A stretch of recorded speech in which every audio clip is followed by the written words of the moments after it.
ಮತ್ತೆ ಒಕ್ಕರಿಸಿದ ಹೆಮ್ಮಾರಿ ಕೊರೋನಾ. ರಾಜ್ಯದಲ್ಲಿ Covid case ಪತ್ತೆ, ಆರೋಗ್ಯ ಇಲಾಖೆ ಅಲರ್ಟ್. ಸರ್ಕಾರದ ಎಚ್ಚರಿಕೆ ಏನು? ಕೋವಿಡ್ ಮುಂಜಾಗ್ರತಾ ಕ್ರಮಗಳೇನು? ಯಾವಾಗಿನಿಂದ ಟೆಸ್ಟ್? ಸರ್ಕಾರದ ಮಾರ್ಗಸೂಚಿಗಳೇನು?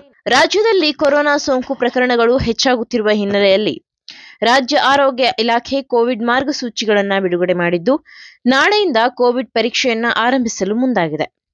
ಕಳೆದ ಕೆಲ ದಿನಗಳಿಂದ ರಾಜ್ಯದಲ್ಲಿ ಕೋವಿಡ್ ಸೋಂಕು ಹೆಚ್ಚಾಗುತ್ತಿರುವ ಹಿನ್ನೆಲೆಯಲ್ಲಿ ನಿನ್ನೆ ಸಭೆ ನಡೆಸಿದ್ದ ಕೋವಿಡ್ ತಾಂತ್ರಿಕ ಸಮಿತಿ ಕೋವಿಡ್ ಪರೀಕ್ಷೆಯನ್ನ ಪುನರಾರಂಭಿಸಲು ಶಿಫಾರಸು ಮಾಡಿದ್ದು, ಅದರಂತೆ ರಾಜ್ಯ ಆರೋಗ್ಯ ಇಲಾಖೆ ಕೋವಿಡ್ ಟೆಸ್ಟ್ಗಳನ್ನ ಆರಂಭಿಸಲು ಮುಂದಾಗಿದ್ದು, ಪರೀಕ್ಷೆ ಲ್ಯಾಬ್ಗಳನ್ನ ಪುನರಾರಂಭಿಸಲು ನಿರ್ಧರಿಸಿದೆ. ಆರ್ಟಿಪಿಸಿಆರ್ ಪರೀಕ್ಷೆ ಕಡ್ಡಾಯ. ರಾಜ್ಯದ ವಿವಿಧೆಡೆ 8 ಆರ್ಟಿಪಿಸಿಆರ್ ಪರೀಕ್ಷೆ ಲ್ಯಾಬ್ಗಳನ್ನ ಆರಂಭಿಸುವ ನಿರ್ಧಾರ ಮಾಡಲಾಗಿದೆ.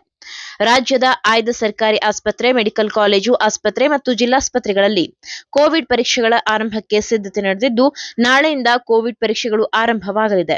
ರಾಜ್ಯದಲ್ಲಿ ಕೊರೋನಾ ಸೋಂಕು ಹೆಚ್ಚಳವಾಗುತ್ತಿರುವ ಹಿನ್ನೆಲೆಯಲ್ಲಿ ಆರಂಭಿಕವಾಗಿ ಉಸಿರಾಟದ ತೊಂದರೆ, ಇತರೆ ಕಾಯಿಲೆಗಳಿಂದ ಬಳಲುತ್ತಿರುವವರಿಗೆ ಕೋವಿಡ್ ಪರೀಕ್ಷೆಯನ್ನ ಕಡ್ಡಾಯ ಮಾಡುವ ಬಗ್ಗೆ ಸರ್ಕಾರ ಚಿಂತನೆ ನಡೆಸಿದ್ದು, ಈ ಬಗ್ಗೆ ಇಂದು ಸಂಜೆಯೊಳಗೆ ಸುತ್ತೋಲೆಯನ್ನ ಹೊರಡಿಸಲಾಗುವುದು, ಆರೋಗ್ಯ ಇಲಾಖೆಯ ಮೂಲಗಳು ತಿಳಿಸಿದೆ. ರಾಜ್ಯದಲ್ಲಿ ಇದುವರೆಗೂ 35 ಕೋವಿಡ್ ಸಕ್ರಿಯ ಪ್ರಕರಣಗಳಿದ್ದು, ಅದರಲ್ಲಿ ಬೆಂಗಳೂರಿನಲ್ಲೇ 32 ಕೋವಿಡ್ ಪ್ರಕರಣಗಳು ದೃಢಪಟ್ಟಿದ್ದು, ಇಂದು ಸಹ ಬೆಂಗಳೂರಿನಲ್ಲಿ 3 ಕೋವಿಡ್ ಪ್ರಕರಣಗಳು ದೃಢಪಟ್ಟಿದೆ ಎಂದು ಹೇಳಲಾಗಿದೆ.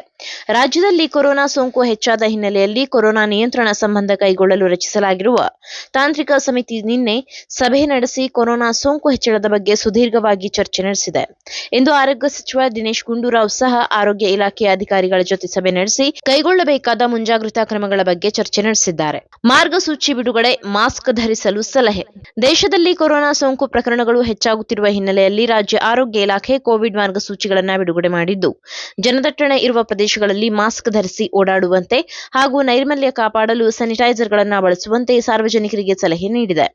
ದೇಶದಲ್ಲಿ ಕೋವಿಡ್ ಸೋಂಕು ಪ್ರಕರಣಗಳು ಹೆಚ್ಚಾಗುತ್ತಿದ್ದು, ಮಹಾರಾಷ್ಟ್ರದಲ್ಲಿ 3 ಮಂದಿ ಕೋವಿಡ್ಗೆ ಬಲಿಯಾಗಿದ್ದಾರೆ ಎಂದು ಹೇಳಲಾಗಿದ್ದು, ಮಹಾರಾಷ್ಟ್ರ, ದೆಹಲಿ, ಆಂಧ್ರಪ್ರದೇಶ, ಕೇರಳ ಸೇರಿದಂತೆ ಹಲವು ರಾಜ್ಯಗಳಲ್ಲಿ ಈಗಾಗಲೇ ಮುನ್ನೆಚ್ಚರಿಕಾ ಕ್ರಮಗಳನ್ನು ಕೈಗೊಂಡಿದ್ದು, ಆಂಧ್ರದಲ್ಲಿ ಮಾಸ್ಕ್ ಧರಿಸುವುದನ್ನು ಕಡ್ಡಾಯ ಮಾಡಲಾಗಿದೆ. ದೆಹಲಿ, ಮಹಾರಾಷ್ಟ್ರದಲ್ಲೂ ಕೋವಿಡ್ ಮಾರ್ಗಸೂಚಿಗಳನ್ನು ಪ್ರಕಟಿಸಲಾಗಿದ್ದು, ಕರ್ನಾಟಕ ಸರ್ಕಾರ ಸಹ ಕೋವಿಡ್ ಮಾರ್ಗಸೂಚಿಗಳನ್ನು ಪ್ರಕಟಿಸಿದೆ. ಬೆಂಗಳೂರಿನಲ್ಲಿ 32 ಕೇಸ್ ಪತ್ತೆ. ರಾಜ್ಯದಲ್ಲಿ ಒಟ್ಟು 35 ಕೋವಿಡ್ ಸಕ್ರಿಯ ಪ್ರಕರಣಗಳು ದಾಖಲಾಗಿದ್ದು, ಅವುಗಳ ಪೈಕಿ 32 ಪ್ರಕರಣಗಳು ಬೆಂಗಳೂರಿನಲ್ಲಿ ದೃಢಪಟ್ಟಿದೆ. ಕೋವಿಡ್ ಪರಿಸ್ಥಿತಿ ಆತಂಕಗೊಳ್ಳುವಷ್ಟರ ಮಟ್ಟಿಗೆ ಇಲ್ಲವಾದರೂ ಸಾರ್ವಜನಿಕರು ಮುಂಜಾಗ್ರತಾ ಕ್ರಮಗಳನ್ನು ಪಾಲಿಸಬೇಕು.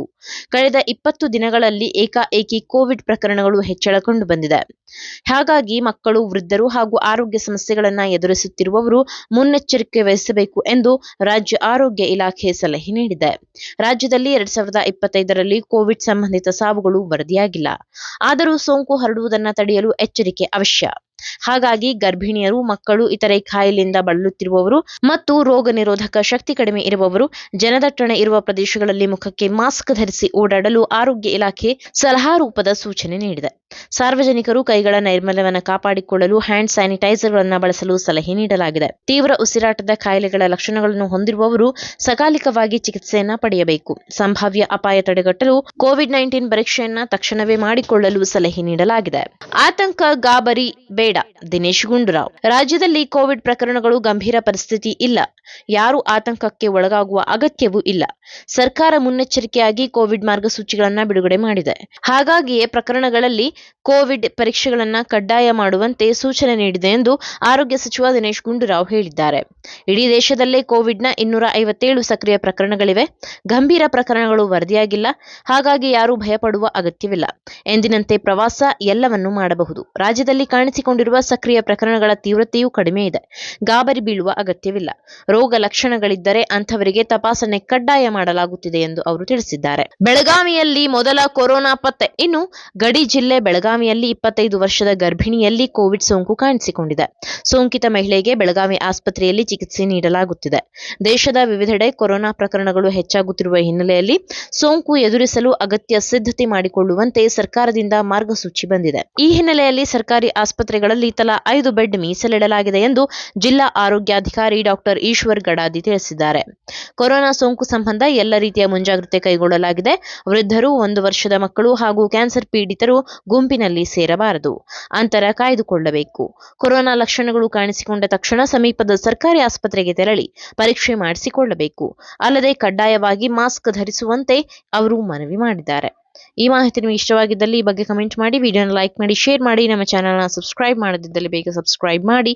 ಧನ್ಯವಾದ. ನಾನು 86 ಕೆಜಿ ಇದ್ದವಳು 71 ಕೆಜಿ ಬಂದಿದ್ದೀನಿ. ವಯಸ್ಸಾದ್ಮೇಲೆ ಸ್ಮಾರ್ಟ್ ಆಗಿ ಕಾಣ್ತೀರಾ ಅಂದ್ರೆ ಜಿನ್ನಿ. 126 ಕೆಜಿ ವೇಟ್ ಇದ್ದು ನಾವು ಈಗ 114 ಕೆಜಿ ಲೆಕ್ಕ ಬಂದಿದ್ದೀವಿ. ಯಾವುದೇ ಸೈಡ್ ಎಫೆಕ್ಟ್ ಆಗಿಲ್ಲ ನಮಗೆ. 84ರಿಂದ 50 ಕೆಜಿ ಬಂದೆ. ಆಮೇಲೂ ಸಣ್ಣಗೆ ಫಿಟ್ ಆಗಿದ್ದೀನಿ. ಅದಕ್ಕೆ ನಾನು ಯೂಸ್ ಮಾಡ್ತಾ ಇರೋದು ಜೀನಿ ಸ್ಲಿಮ್.